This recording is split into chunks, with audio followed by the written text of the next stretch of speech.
Halo sahabatku yang terkasih dimanapun Anda berada, jumpa lagi bersama saya John Sum, Jesus my Savior. Sahabatku yang terkasih, saya ucapkan ya bagi teman-teman yang merayakan Imlek, selamat tahun baru Imlek. Kiranya Tuhan Yesus memberkati kita semua, memberikan kita kesehatan, kekuatan, agar dalam hidup ini kita bisa memuliakan namanya, menyenangkan hatinya. Sahabatku yang terkasih, saya sedikit membahas mengenai perayaan tahun baru Imlek. Perayaan tahun baru Imlek ini bukanlah perayaan keagamaan, tapi perayaan tahun baru secara nasional bagi orang-orang China, ya orang-orang dunia Tionghoa, Tiongkok ya dimanapun mereka berada, sebuah tradisi ya perhitungan tahun di China yang sudah cukup tua dari perhitungan tahun internasional. Jadi ini adalah sebuah perhitungan tahun yang berbeda ya dengan perhitungan tahun internasional. Jadi saudaraku dimanapun Anda berada, nah pada saat kita merayakan tahun baru Imlek, sikap kita sebagai orang Kristen ya Tionghoa, ya kita merayakan ya kita bersuka cita ya. Sebuah tradisi yang positif itu adalah ketika kita makan bersama, kumpul bersama keluarga di penghujung tahun ya malam eh, tanggal 30 gitu ya. Ya menyambut tahun baru kita duduk bersama semua keluarga kumpul, duduk makan bersama. Nah, itu sebuah ya kayak Thanksgiving gitu, mengucap syukur atas pimpinan Tuhan selama 1 tahun, kita berdoa bersama, kita makan bersama, semoga kita memasuki tahun berikutnya bisa lebih baik lagi, bisa hidup dengan berkat Tuhan, mengucap syukur dalam segala hal. Itu positifnya ya. Jangan ada yang berpikir bahwa kalau kita merayakan tahun baru Imlek itu kita makan, kita harus buat 12 macam sayur harus dipaksakan. Kalau 12 macam sayur mewakili 12 sio. Nah, kemudian itu lebih ini baru terasa katanya perayaan tahun baru Imlek. Ya itu simbol-simbol saja. Saya sih tidak pernah ya melakukan seperti itu. Ya, harus 12 macam segala. Tidak. Kita satu macam, dua macam. Yang penting adalah hati kita mengucap syukur kepada Tuhan. Nah, itu sudah sangat senang sekali. Ya, kemudian ya tradisi main petasan. Ya sebagian orang ya yang agama lain yang berpikir bahwa kalau main petasan itu bisa mengusir nasib-nasib buruk, bisa mengusir setan begitu. Nah, sehingga mereka beli petasan dan main-main. Nah, bagi kita orang Kristen ya tidak perlulah melakukannya seperti itu ya. Kita tidak meyakini bahwa setan itu bisa diusir dengan petasan ya. Di depan pintu rumah pasang petasan entah berapa puluh meter, kemudian main habiskan puluhan juta kembang api segala macam. No. Kita tidak seperti itu. Kita orang Kristen, kita mengucap syukur, kita bersuka cita bukan dengan seperti itu. Ya, setan tidak bisa diusir. Memangnya main petasan di depan pintu, kemudian kalau setan masuk dari pintu belakang dari jendela bagaimana? Setan itu tidak bisa diusir dengan petasan. Ya, tidak bisa dikaget-kagetkan dengan seperti itu. Roh Kudus yang ada dalam kita, roh yang ada dalam kamu lebih besar dari kuasanya, ya, dari roh-roh yang ada di dunia ini. Jadi jangan berpikir seperti itu. Kemudian tradisi orang ini lagi biasanya Imlek ya. Hari pertama katanya, hari pertama Imlek ya itu tidak boleh nyapu karena hari sebelum nyambut Imlek itu bersih-bersih rumah, sudah bersih agar rezeki datang masuk, nanti tamu-tamu datang ya bawa angpau itu masuk gitu kan. Kemudian hari pertama itu tidak boleh nyapu katanya, nanti mengusir rezeki.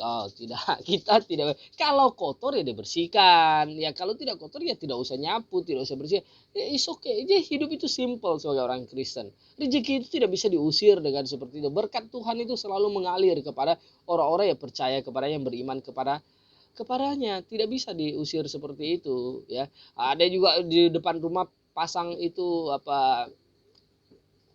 nenas huang lai, jadi uang datang. Tidak seperti itu, tidak percaya coba. Kalau pakai memasang sebagai hiasan is okay, lampion sebagai hiasan, nah itu tidak ada menjadi sebuah masalah ya. Tetapi meyakini bahwa kalau kita pasang simbol-simbol itu akan datang banyak rezeki ya, fat chai ya gitu, tidak baik. Itu tidak benar, ya. Kita bukan mengharapkan fatcai, kita mengharapkan itu berkat Tuhan. Fatcai itu gini, kaya raya, kaya. Kita supaya dia rich, kita tahun ini supaya kaya. Kita tidak punya impian menjadi orang kaya. Kita impian adalah hidup menyenangkan hati Tuhan. Hidup ya sesuai dengan kehendak Tuhan, memuliakan Tuhan dengan segala harta apa yang kita miliki, mengucap syukur, bekerja keras, berjuang sebaik mungkin, ya. Nah, itu yang kita lakukan. Jangan mengharapkan kekayaan dunia ini, karena semua itu bersifat sementara. Ya kalau Tuhan berkati kita, kita udah kerja keras, kita udah hidup benar, setia kepadanya, mengasihinya, dan berkat Tuhan mengalir, ya kita salurkan kepada orang-orang yang membutuhkannya. Kita saling mengasihi, ya, menebar kasih, menebar kebaikan, seperti itu. Nah kemudian ya, kalau tradisi apa, angpau, ya tradisi angpau, memberi angpau kepada anak-anak, kepada orang tua yang tidak bekerja lagi, ya is okay, tidak ada masalah. Kan di dalam Alkitab, berilah maka kamu akan diberi. Kita menabur kasih, kita menabur kebaikan, tidak ada salahnya kalau seperti itu, ya. Nah, tradisi itu hal yang baik, ya. Kemudian kalau misalnya udah dapat angpau nih, biasanya anak-anak ini kumpul-kumpul, ayo kita main judi, main apa remi, kadang ini pasang-pasang. Itu yang tradisi tidak baik, itu tidak boleh. Akhirnya nanti udah dapat banyak duit, banyak angpau, kumpul-kumpul, nanti main, ada yang kalah jadi bersedih, jadi bertengkar iri hati. Untuk apa kita mendapatkan uang dengan cara seperti itu? Walaupun nampaknya itu happy-happy seperti itu, pasti nanti kalau kalah ada yang sedih, ada yang marah, ada yang ini tidak baik jadi kondisinya. Jadi sahabatku yang terkasih, sebagai orang Kristen, ya, kita hidup sudah merdeka. Kita tidak dibawa ikatan tradisi manapun. Ya kalau yang baik, ya, jika segala sesuatu itu tergantung pada gue, hiduplah damai dengan semua orang. Ya, kalau sesuatu itu baik, tidak berdosa, tidak melanggar firman Tuhan, lakukan. Tapi kalau sesuatu itu melanggar firman Tuhan, tidak sesuai dengan iman, tinggalkan. Ya, tidak usah percaya hal-hal yang seperti itu. Sahabatku yang terkasih dimanapun Anda berada, ya, kita sebagai orang Kristen Tionghoa harus memberi kesaksian bagi dunia ini, ya. Harus memberi, kan, ya, terang, bercahaya dengan perbuatan kita, dengan kebaikan kita.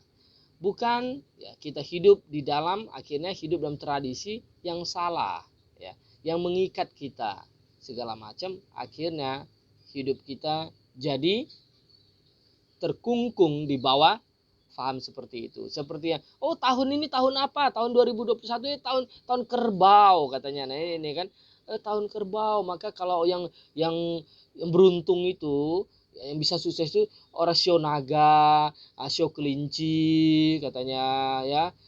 Tentu juga sio kerbau. Kalau sio lain ini kurang. Oh tidak, kita tidak percaya seperti itu, ya.